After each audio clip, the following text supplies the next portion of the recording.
On October 19th, Yemen's Houthis started launching rockets and strike drones towards Israel, thereby entering the war in the Middle East. Who are the Houthis?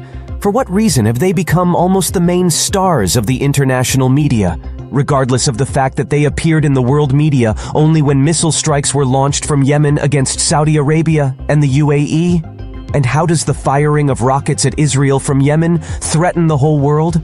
AZfront gives an explanation. Yemen's Houthis entered the Arab-Israeli war on October 19th when they first launched rockets and strike drones towards Israel. The distance between Yemen and Israel is about 1,600 kilometers. On October 31st, the Israeli army's anti-missile systems first shot down rockets and drones launched from Yemen near the port city of Eilat in the south of the country, which is the gateway to the Red Sea and the Indian Ocean. The entry into the war of the Iranian-backed Houthis, who control much of North Yemen bordering Saudi Arabia, is attracting attention not only from Israeli, Arab, and Western media, but also from Indians and Chinese. The reason is that the Houthis control the southern tip of the Red Sea, through which passes one of the main highways of international trade.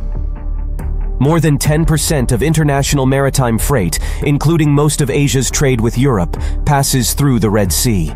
Through the Egyptian Suez Canal and the Israeli ports of Eilat and Ashdod, which are now subject to rocket attacks from the Gaza Strip and Yemen, cargo is transported from Europe via the Mediterranean to the Red Sea and onwards, across the Indian Ocean to South and East Asia, as well as in the opposite direction. The trajectory of rocket launches from Yemen towards Israel lie over Saudi Arabia, which holds about 12% of the world's oil reserves and 10% of its oil production. Since 2015, the Saudis have been trying to dislodge the Houthis from the Yemeni capital and return their protege to power. Due to huge losses and the lack of military achievements, in April 2022, Saudi Arabia agreed to a ceasefire with the Houthis. Peace talks began. In September 2023, a high-ranking delegation of the Houthis visited Riyadh. It came to the point of discussing a peace agreement. But the escalation around the Gaza Strip jeopardized the settlement process. The Houthis, with Iran's encouragement, are trying to force the Saudis to take sides. Option 1, Riyadh will oppose the launch of missiles through its territory, and as a result, will find itself in the same coalition with the United States and Israel.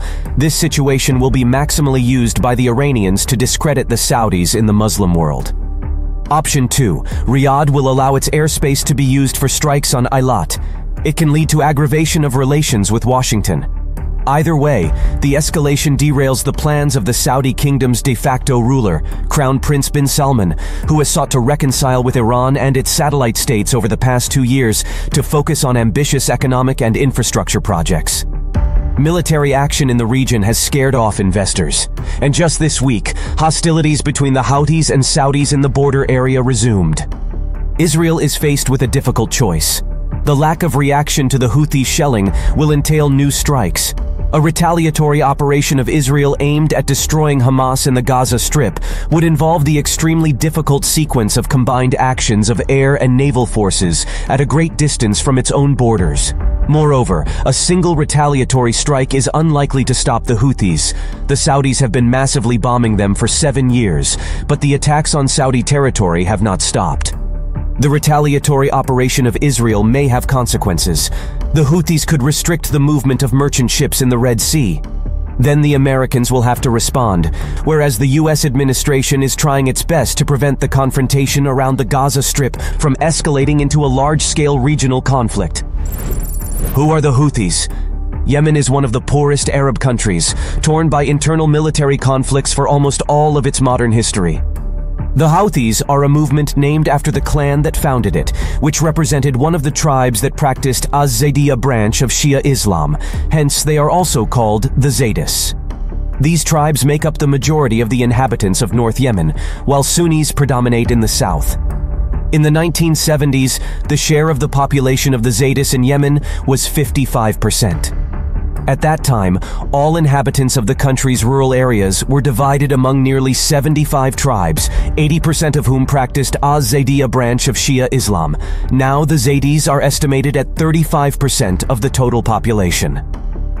The Zaydis' spiritual and military political authorities ruled in the north and neighboring territories of Yemen intermittently since the 10th century.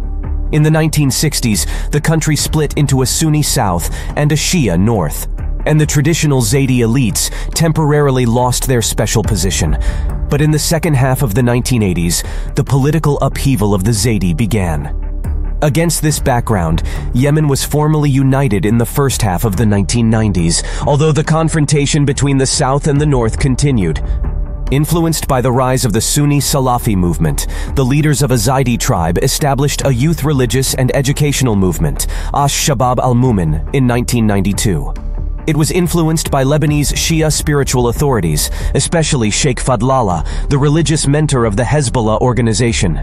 In 1994, Ansar Allah, a Zaydi religious political organization, was established on the basis of the youth movement. It was also led by the Houthi leadership. By the early 2000s, the Houthis already ruled autonomously in northern Yemen. An attempt by the central government to bring them under its authority led to an armed confrontation in 2004.